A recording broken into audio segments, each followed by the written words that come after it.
What's up? What's up? See, obviously the star of this whole show, right? Yeah, obviously. He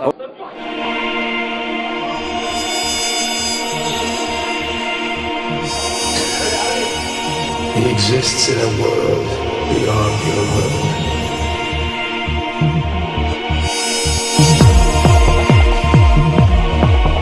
We only fantasize, he does. He lives a life where nothing is beyond him. Nothing is beyond him. Check.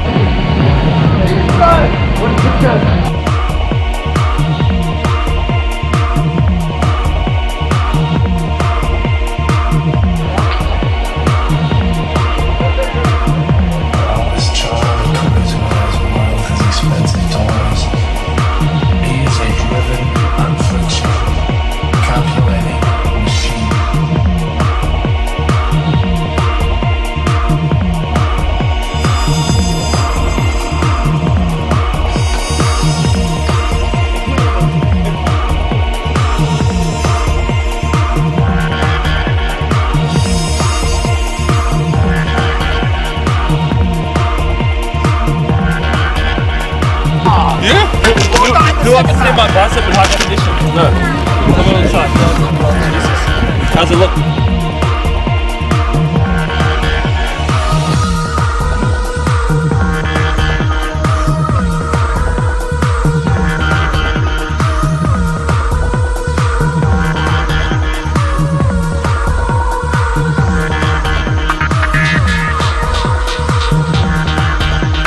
Sup, bruh? You call me Mr. Aesthetic.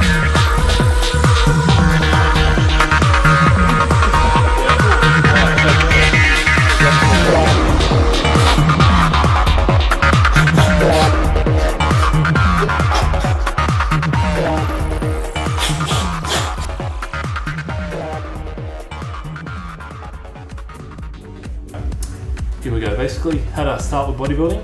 Well, throughout high school, I was always an extreme endomorph. Could eat pretty much anything I wanted to, not put on any fat at all. And after I finished year 12, I started getting into training because my brother was training at the time.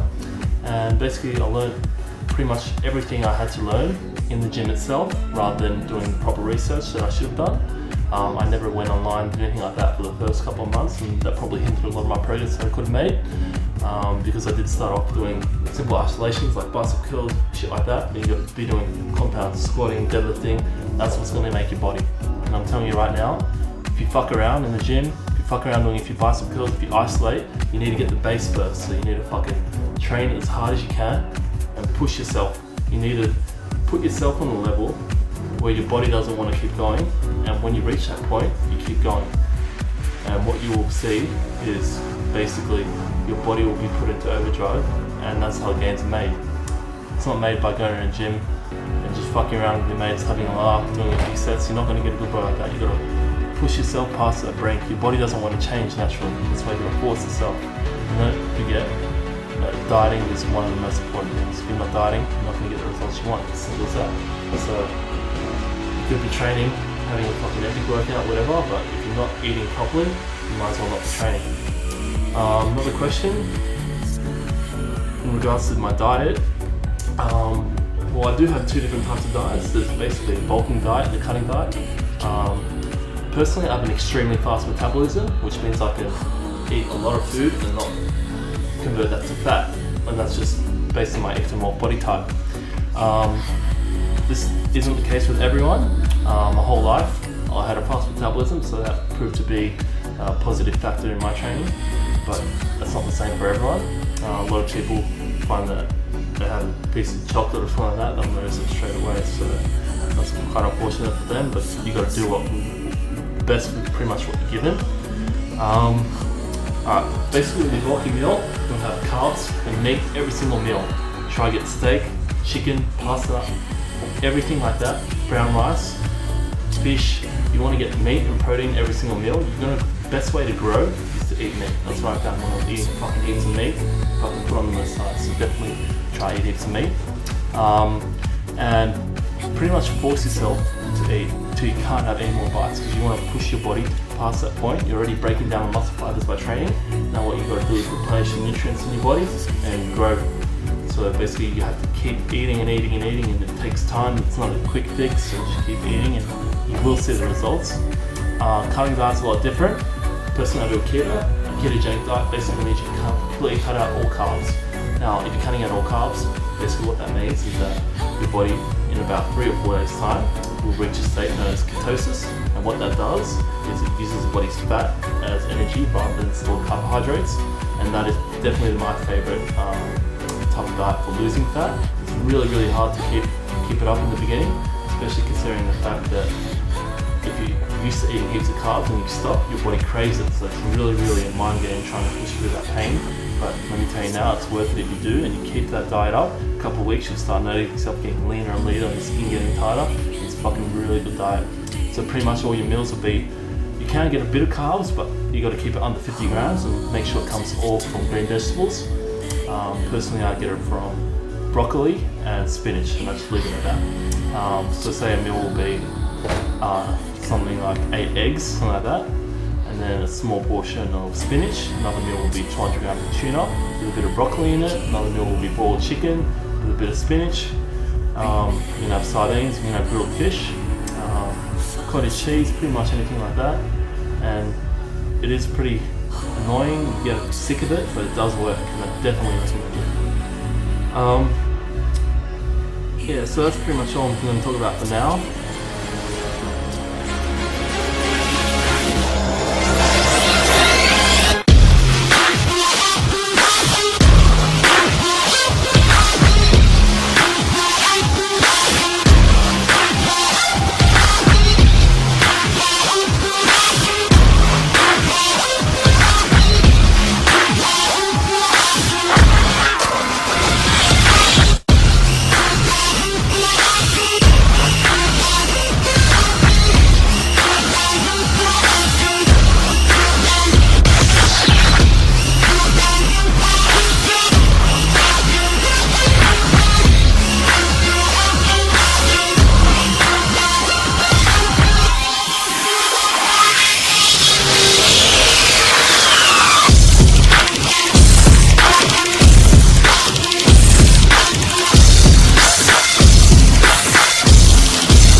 No homo, bro. No homo. None of that homo shit, bro. Just Miami, bro. Hi, Umar. Come at me, bro. Come at me, bro. Hi guys, this is me and I'm here to complain once again like a woman should. You have a great body, I must admit. I'm a drop to that. Good body. But your personality is very shit. It's to keep them out, and in a world gone silent, I'll be your sound. And if they try to hurt you, I'll tear them down.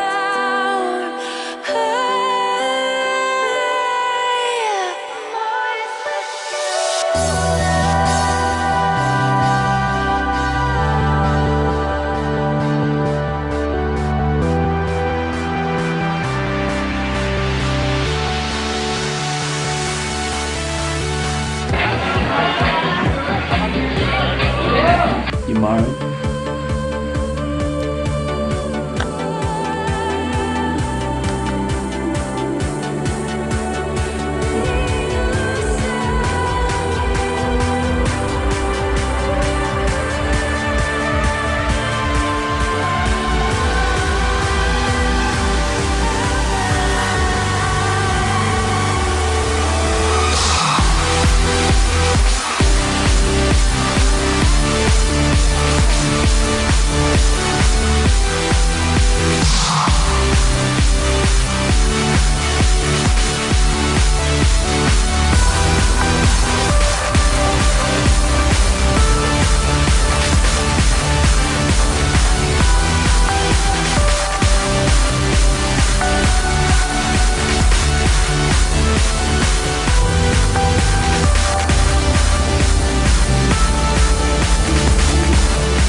day, I was at a club called DCM in Oxford Street in Sydney, and I started dancing on the podium as we do with our muzzle dancing, etc.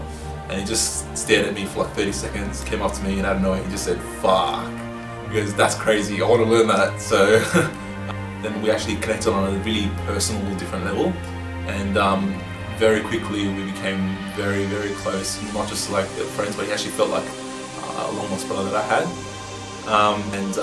Out of nowhere he stopped on the middle of the bridge where there's the main walkway from one side of the festival to the other, and he just looked around, decided, "Fuck this, I'm just going to take off my shorts," and pulled them down, took off his shirt, started walking around in his Calvin Klein underwear. Everyone was just staring like, what the hell is this guy actually doing? Like, girls are staring and just gasping and tapping their friends' arms going, "Look at this guy, look at this guy," and guys are like, "What the fuck?" You had the people that were hating, obviously, just as they do. And I was walking for a few minutes and I'm like, "Don't you hear what people are saying? People talking behind your back." He just looked at me, gave me a look and just said, "If you give a fuck what people think, you're not going to get anywhere." And he goes, "Fuck it, I'm shredded." Az wasn't just the best mate to me. I'd say he was like a brother to me. You know, he was my mentor. He was the person that taught me everything I know. If it wasn't for him, I wouldn't be who I am, and I wouldn't have any of the beliefs that I got right now. You know, if it wasn't for Az, I wouldn't have lived life the way I do now. The main thing that Az probably taught me is the fact that, you know, you're literally given a chance of life only once, and that one time you've got to make it count. If it wasn't for him, I wouldn't be doing anything I'm doing right now. You know, right now I'm not just letting life straight past me. I'm living it up. I'm making sure that every second counts, making sure that every second spent with my best mates, with my brothers, and with my family. I'm making everything count. And why do I make it count? Because Az put it in my head that, you know what, Aiden, you've got to make it count. You're given one chance, do it. He taught me to respect life. He taught me to respect the chance that I'm given and to make it count. You know, he was my mentor, my brother. That's all I can say. There's one time in the car where he asked me if I'd have sex with my own mother for $5 million. And it was one of those things where I was like, no, I wouldn't do that for $5 million. And he asked me to do it for $10 million. And it was just one of those moments where it was so funny, and you have to stop the car because we were laughing so hard. In one word, Az was, I'd have to say, charismatic. He had a level of charisma that was totally unmatched by anybody that I've ever met before. And, you know, it's easy to see him in his videos and say, wow, I like to hang around this bar, or he's funny or whatnot. But when you meet him in person, it's just on a whole other level. Even if he wasn't, you know, if he didn't have the, you know, the internet celeb status that he had, he'd still, wherever he went, people would look at him, and whoever met him would want to, like, get to know him. And he had one of those personalities where you just want to be around him all the time. We're at Bondi Beach and it was a really beautiful day, so as we were leaving it was gridlock traffic, and Az looks over to the diagonal direction and he sees this convertible, and in it is this Indian guy in his mid-30s and kind of balding already, but next to him is this blonde bombshell, absolutely stunning. And he looks to me and he says, "Man, that is the biggest gold digger I've ever seen in my life." "Do you have the song?" I'm like, I knew exactly what he was thinking, so I put the song on and he turns it up to max. We pulled up side by side with their car, and Az has got the remote in his hand and he keeps on rewinding it. He keeps going, "She take my money, she take my money, she take my money." And we were absolutely in tears at this point in time. We looked over at them and he was fuming at this point, and she was leaning on his shoulder trying to comfort him. Being siblings, and more so brothers, there's always some sort of a rivalry between the two, whatever it may be, you know, better grades, who's got the better body, or whatnot. One festival I do remember is Sensations 2008, where we actually had a competition to see who's going to come in more shredded. And what happened was, you know, I actually managed to come in a little bit leaner than he did. And Az was not one to always pay compliments or let people know that he was beaten. And you know, and he came up to me on the countdown and he just goes, "Bro, I just want to say, you look absolutely fucking amazing. I'm very proud of you. You've outdone me. Congratulations, well done." And that's gonna be a memory that I'm gonna hold on to for the rest of my life. And it was a very beautiful moment. We hugged each other, we kissed, and then the beat dropped and we started. Zyzz, Zyzz is a fucking revolution, bro. We're taking over, one at a time. Admire, bro.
man. Bruh.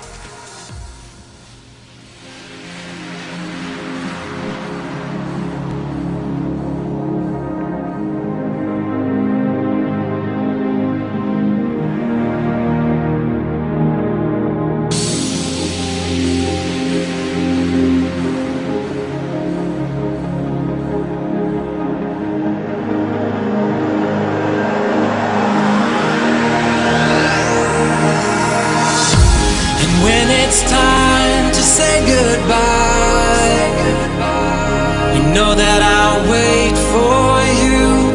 You know that I'll wait for you. And when I'm standing on the other side,